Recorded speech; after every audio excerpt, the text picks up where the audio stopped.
Hey everyone, Rob B here with Rob D, and it is market update time. Yes, we know you love this. We're talking about house prices. We discuss rental areas. One area is falling big time, and mortgages. So much happening there, plus loads of other good stuff. So let's get into it.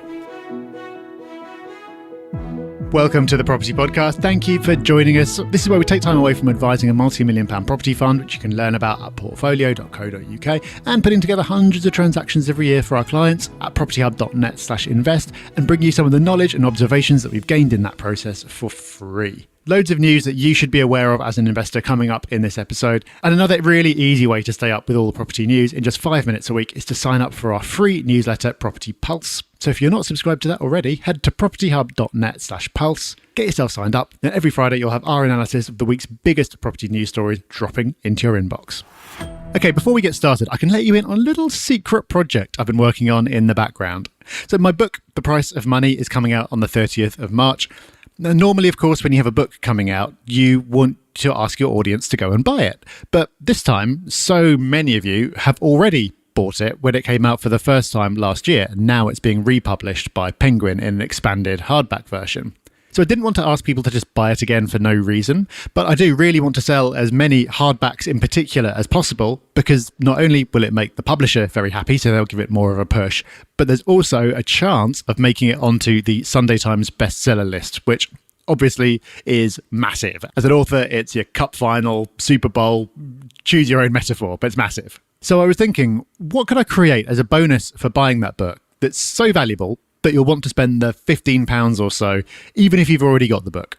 And what I came up with is something I'm calling the Wealth Sessions. This is an exclusive series of lunchtime events that I'm going to be holding over Zoom, and I've invited some of the world's finest minds in finance, economics, personal finance, to share with you how you can maximise your wealth in the years ahead. So there are going to be at least 4 of these sessions, probably more, I'm still putting more together, held over Zoom at a time when you can join on your lunch break, and you're going to be able to put your questions to me and these experts live. You'll be invited to all of them, but if you can't attend them all, then that's fine, because I'll send you recordings afterwards as well. And the lineup for this is so ridiculously strong. So already confirmed, I've got William Green. He's the best-selling author of the book Richer, Wiser, Happier. He's also a writer for The Economist and The New Yorker. I've got Andrew Craig, who's written probably the most popular book about investing in the UK, called How to Own the World. And I've got Claire Barrett, who is a Financial Times columnist and presenter of the FT's Money Clinic podcast. And like I said, there are going to be more as well. So if you pre-order the hardback, you can join me for all these sessions, and I'm going to be announcing more guests over the next few weeks as well, which I hope you agree is pretty incredible value for £15, which includes the book and also includes a free 90-minute video course that I've put together where I talk you through the key themes of the book. So I'm trying to make this as easy a decision as possible. So if you'd like to join me for these sessions and have instant access to the video course and have the beautiful hardback drop through your door on the day it comes out, then just head to priceofmoney.co.uk, follow the links on there to place your order, and you can be joining me. So let's get into our market update for the month of March. We've got the rental market, mortgages and politics still to come, but let's start with house prices. Because, Rob, house prices are looking stubbornly stable. So when we put out our mini market update on a Tuesday a few weeks ago, we noted that while Nationwide's data had house prices falling slightly in January, Halifax showed them to be stable, which is very much unexpected. That shows what's happening at the point of mortgages being agreed. Rightmove issue separate data showing what's happening at the beginning of the process with asking prices, and their latest data for February shows that asking prices were flat between January and February. What's tricky is knowing how to interpret this data, because the negative spin that this has been getting in the press is this is the smallest increase at this time of year for years, because I think asking prices went up by £14 or something like that. They're basically flat. And normally at this time of year, sellers are getting more confident and they're increasing. But there's also a positive spin on this, which is everyone knows that the market is not exactly booming right now. But despite that, asking prices are holding up. So Rob, you could read this one either way. What's your take? You're right, Rob. With anything, you can decide how to interpret it. But I do think it's difficult to look at these numbers and go, well, clearly the market's collapsing. It's pretty difficult to come to that conclusion. You may still stick to the narrative that, property prices are on their way down slightly. Or you could say property prices are stable or even showing signs of growth. But what I think we have to take off the table now is this data showing us any sort of property crash. I don't know how anybody could take this data and say, well, the property market's clearly crashing, because it's not. I think we are going against the grain to say, hey guys, this news, this data, and we got there last month with it, and we're still banging that drum today, is nowhere near as bad as everyone's making out. And it may seem that, we're exaggerating that point and have a vested interest even to say the property market's brilliant. But long-time listeners will know that we just tend to go against the crowd, because often the crowd is either wrong or late when it comes to property, unfortunately. And I think it's happening again, because there's some interesting information in the Rightmove report. And they do some comparisons against 2019, when you could say was arguably the last time that we had a normal start to the year in the property market. And in case you've forgotten what happened after then, COVID. So 2019 is a good year to compare what's happening now against. And sales agreed is about 11% down on 2019's levels, but that's improving all the time. It was down 30% after the mini budget, down 15% at the start of the year, and now is only down 11%. So it's definitely improving. But inquiries, people contacting agents, is actually up 11% compared to this same period in 2019. So Rob, when you get into the info and get away from those scary headlines, it doesn't seem that scary at all. No, we've got to constantly check ourselves for confirmation bias. But there's so much lining up for this view at the moment. And I do feel like the price collapse narrative is unwinding a bit. And that brings us on to an interesting report by the Joseph Rowntree Foundation, which is basically saying, in not so many words, that prices aren't going to collapse. And because of the angle they're coming at this from, that's a bad thing. But the point is they're saying that prices aren't going to collapse. And they're pointing to some of the reasons that we've given in the past about why we believe that to be the case, such as a complete absence of the risky mortgage lending that we had last time there was a big collapse. The fact that so many homes are owned without a mortgage now. The fact that unemployment is remaining low, and the fact the economy is failing to go into a recession, which everyone's been saying it will. All of these factors are going to minimise mortgage arrears and forced sales, and that's what tends to bring about a real collapse in prices, as opposed to a couple of percent down, which could still happen. So it's still early days, there's a lot of year still to go, but just from reports like that one dripping out, it does feel like we're moving from predictions of, oh, this terrible thing's going to happen, to explanations of why actually the terrible thing isn't going to happen, but we couldn't have predicted this a few months ago, apparently. So a bit of a break from the norm here, but average rents in the UK are actually slightly down. So we've had an incredible run on rents. And actually, I can't remember in my adult lifetime a run like it when it's come to rents. And they go up and up and up. Well, according to the latest market analysis from HomeLet, rents actually fell by 0.2% last month. 0.2% isn't a lot, but the fact it fell is eye-catching. And Rob, the biggest decrease came in London. So I'm going to go over to our London correspondent now, which is you, because you live in the centre of London. And what are you, as you rent in London, you probably keep a closer eye on it than me. What are you seeing? Is this something that surprises you, or is it something that you kind of expected to see from the data? Because London was down 0.9%, so by far the biggest fall of all the areas. Yeah, that data very much matches what I've seen from just like having a load of Rightmove alerts set up. Rents around me have been absolutely bonkers. They've been going up like crazy. The competition has been insane. But I've definitely seen that peak and then start to come down over the last couple of months. So around where I am, lots of properties sticking on the market and having price reductions. And I've seen some with a series of reductions. But just before Christmas, that wasn't happening. Nothing was staying on the market. There were no reductions. People were basically willing to pay whatever the going rate was. But it feels like a couple of things have happened. One is that the top of the market has been tested. So rents got to a point where lots of people who were working, lots of families couldn't afford them, couldn't go any higher. But lots of international students were still coming in and being willing and able to pay those rents. So that kind of kept them moving up. But then they seem to have got to a point where even the international students have gone, hang on a minute, that's a bit much. So it feels like the market sort of tested the ceiling and found out where it is, and if they can't go up anymore. The other is that I think the wave of people coming back into London has probably abated. So the pressure of so many people looking is over. So Foxton's reporting that there are twice as many renters pursuing each property as there were in 2021. But previously it was like 3 times as many. So it has come off a bit.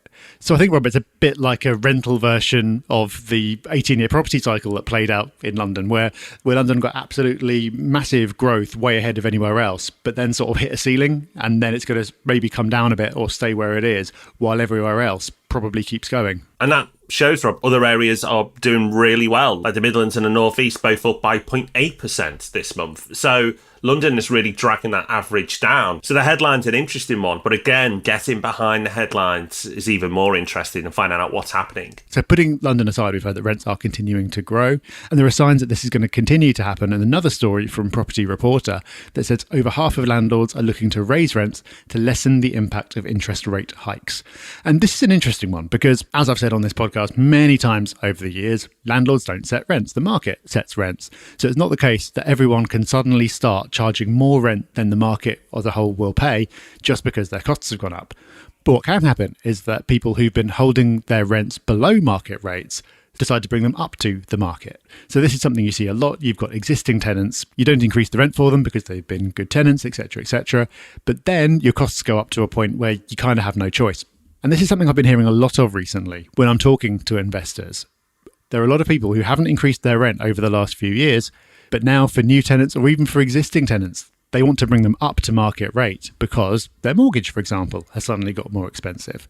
And this survey that's reported in the news story seems to be backing that up. What it doesn't say, but I think is a factor as well, is that there could be a lot more of this to come because there are, of course, many people who are on fixed rate deals whose mortgages have not increased yet, but maybe will do in a year's time when that fix ends. We expect rates to come down a bit from where they are, but if you're coming off a fix that you started 2 years ago, you're still going to be moving on to a higher rate. So I do think in terms of rents increasing, there's potentially a lot more still to come because investors will be prompted to do so by their mortgage rates going up, but most people's mortgage rates haven't gone up yet. So I can see that pressure on rents continuing for the next year or more purely because of that factor. Well, Rob, you talk about mortgages, so that conveniently leads me into the mortgage segment of this podcast. It's like you could see the notes and knew where we were going next. So it was a busy month in January for mortgages. In fact, it was the busiest January ever for mortgages. So what's happening? Is the market booming? No, it's not. It won't surprise you at all if you just apply a little bit of thought to it, because after the mini budget last autumn, everybody was like, whoa, let's not do anything right now. We were giving that advice saying, hold off if you can, don't do a remortgage or a mortgage if possible at this time of year. And it's not that the whole nation are property podcast listeners, not yet anyway, but a lot of people also followed that logic. And towards the back end of last year, the number of mortgages were down. So when things started to improve in January, it's no surprise that January's numbers were so strong. And the reason they were strong is because there were more products coming back to the market and rates were starting to improve. It's going to be really interesting to see what February state is like as well. I'd expect another strong performance there because, as we've been reporting, things are improving. And Rob, we can bring some more improvements to this episode. NatWest is the latest major lender to make changes, or I should say reductions, to its mortgage rates. Yep, NatWest cutting buy-to-let rates by about 0.25%. Following Santander, NatWest and HSBC have also been cutting rates. We reported in our mini update recently that HSBC now has a 5-year fix at less than 4% for owner-occupiers. And the Mortgage Works, which I believe is still the biggest buy-to-let lender, has cut its rates on 5-year fixes as well. I do notice though that fees are higher than they were. So on the Mortgage Works new 5-year products, there are fees of 3%, which is pretty hefty. And I don't know if that's being driven by the fact they want to be competitive on rates but still maintain their margins or what it is. But if fees are generally more expensive than they were, then that implies to me that what we've been saying for months now is still the way to go, which is not fixed until you need to. Because potentially, if you're just doing a whole series of 2-year fixes and paying a hefty fee each time, that's really going to add up. It might be better to wait until you've got a rate that you're happy with, then fix for a longer period of time. Or look out for variable rate products that will allow you to switch onto a fix without a fee, because there are some of those around as well. But of course, with all this stuff, the answer is to not try and figure it out yourself, but to speak to a mortgage broker, because they're going to have far more info than we do and be able to run numbers for your personal circumstances as well. You might not know it, but in the background to this podcast, we run a business called Property Hub Invest that helps investors build portfolios. We use relationships that we have with some of the UK's best developers to secure properties at a discount and make the whole process super hands-off. So if you want to invest in high-quality properties for the long term and not take up any of your time doing it, then you can check out Property Hub Invest at propertyhub.net/invest. Last week, Rob, you put out a YouTube video on the fairer rented sector, which has been very popular. I highly recommend that you go and watch that if you don't know much about it, because there's big plans for the property market that you need to know and understand. And with all these plans on the way, we have an opportunity now to assess the progress the government is making. And if we go by the property portal they're planning to launch, well, it's not a lot of progress. That's right. So they announced this radical reform about, 9 months ago, something like that. They're being told by a House of Commons committee to modify these plans, which is what my video the other week was about, and well worth going and watching because that might give an indication of what's coming.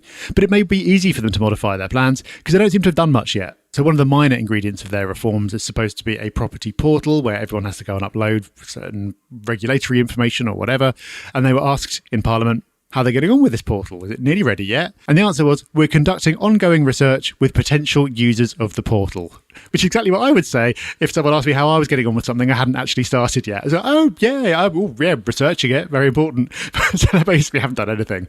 So if the rest of their reforms are proceeding on a similar trajectory, then it could be quite a while before any of this stuff comes to fruition. We will see. Oh, Rob, I feel like you're on to me because I've been researching how to create a six-pack for the last 5 years, and I think I've been rumbled. Someone else has been rumbled. Oh, holiday let owners. Well, at least some holiday let owners, because HMRC has sent nudge letters to those it believes have not declared their income for short-term rentals. And apparently about 1,000 landlords have been contacted. It's really interesting to see that the HMRC has turned their attention to holiday let owners. But I suppose if you think about the sector and how fast it's grown, maybe it isn't a surprise. And apparently, 127,000 individuals in the UK declared ownership of a holiday let business in their personal tax returns. And that was in a tax year of 2019-2020. And that's the most recent data we've got. So I reckon that number's jumped up by some considerable amount. And The Guardian speculates that it's double that now. And I would say possibly even more. So maybe it isn't a surprise that the HMRC is, wait a minute, this is a reasonable size industry and we're not getting reasonable taxes in. So let's dig into it. Now, I know we have fine, upstanding citizens who listen to the Property Podcast, but if you do know any friends who have holiday lets who may have not been declaring their taxes in the way they should, you might want to give them a nudge before the HMRC nudges you. And finally, consumer confidence has seen a sharp rebound, the highest jump in nearly 2 years. So maybe the recent podcasts that Rob and I have put out have influenced the nation once more.